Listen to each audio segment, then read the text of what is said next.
destes processos de contato com os espíritos através de aparelhos tecnológicos, de telefones celulares, de computadores, de televisores desligados da tomada, que transmitem imagens, que transmitem sons, gravados em DVDs, gravados em CDs, gravados em secretárias eletrônicas, constatáveis. Ciência espírita, que demonstra a sobrevivência, que demonstra a interdependência, a interpenetração dessas realidades, a ação magnética que altera as substâncias, que produz perfumes, que desloca objetos. Foi através da ciência espírita que Allan Kardec se viu atraído para estudar o fenômenum, que é a ação física das coisas que estão no mundo invisível.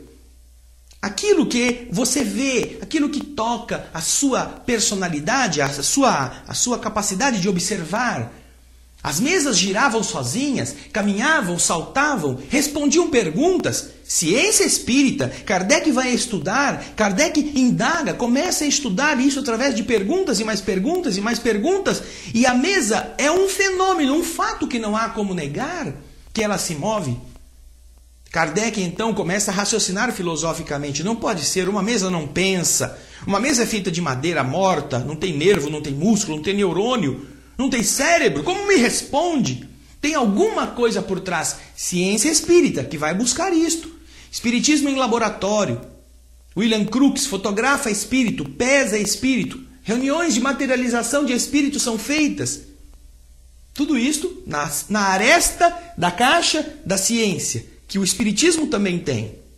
E ele tem obras espíritas que tratam deste tema.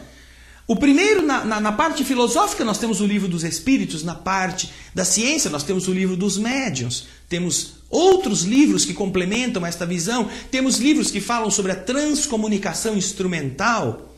A nossa irmã Sônia Rinaldi faz um estudo sobre isto. O padre François Brun também estuda isso na Europa. Um padre estudando ciência espírita. A segunda aresta da doutrina espírita é a da ciência. Ainda não é uma caixa, ainda está faltando a terceira. E Kardec diz que se a doutrina espírita não para no cemitério, na filosofia, porque ela vai adiante, não para nos fenômenos visíveis, porque estuda, inovando então através de novos métodos de pesquisa, que não podem ser os mesmos métodos aplicados aos objetos visíveis. Precisam ser métodos adequados à abordagem do mundo invisível, próprios para esta fenomenologia. Nas duas áreas o espiritismo inova, ele vai mais adiante, o mundo espiritual trabalha com essas duas realidades. Mas na terceira, que é o aspecto moral, que é chamado de o aspecto religioso, o espiritismo não inova em coisa nenhuma.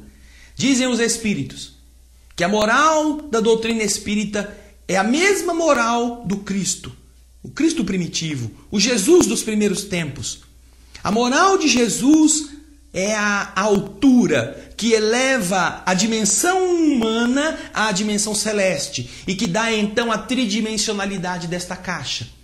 A doutrina espírita, portanto, tem em Jesus o seu padrão de conduta, que iluminará a postura filosófica, que iluminará a pesquisa científica, com fins de construir um mundo melhor. Não é para ganhar dinheiro, não é para aparecer na televisão, não é para ficar famoso, não é para ser eleito para cargos públicos, políticos, ou seja lá o que for. A ética do Evangelho é a ética que a doutrina espírita adota, porque é a mais pura, é a melhor que já existiu em todos os caminhos da humanidade, respeitando outras opiniões, respeitando outras correntes religiosas. Jesus é o padrão moral por excelência. E é neste ponto que nós encontramos a religião espírita, que é representada no livro O Evangelho segundo o Espiritismo, e que adota então os mesmos postulados límpidos, sinceros, puros que Jesus viveu e deixou para todos nós.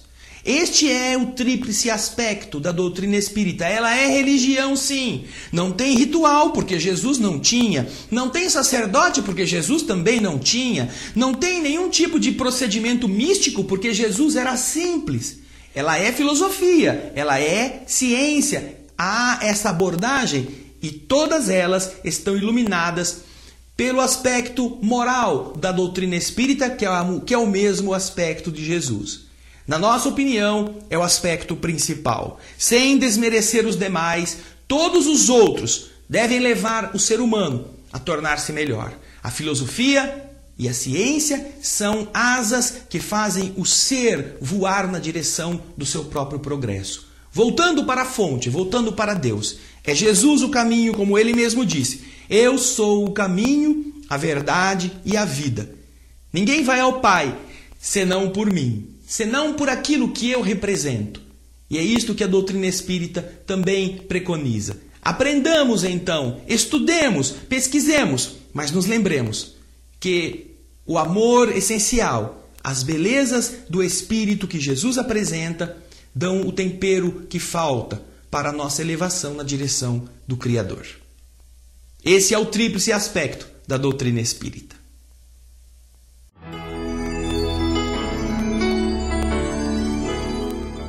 André, essas coisas que acontecem, como colchão molhado que pega fogo, pedra que cai no telhado, objetos que andam sozinhos pela casa, a doutrina espírita explica isso?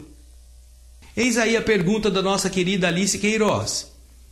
Alice, muitas pessoas atribuem ao pobre do demônio todo tipo de ocorrências. E nós queremos dizer que a doutrina espírita não reconhece como lógica nem como plausível a ideia de um ser criado por Deus destinado eternamente ao mal, a quem nós chamamos de diabo, de demônio, de Satanás ou etc.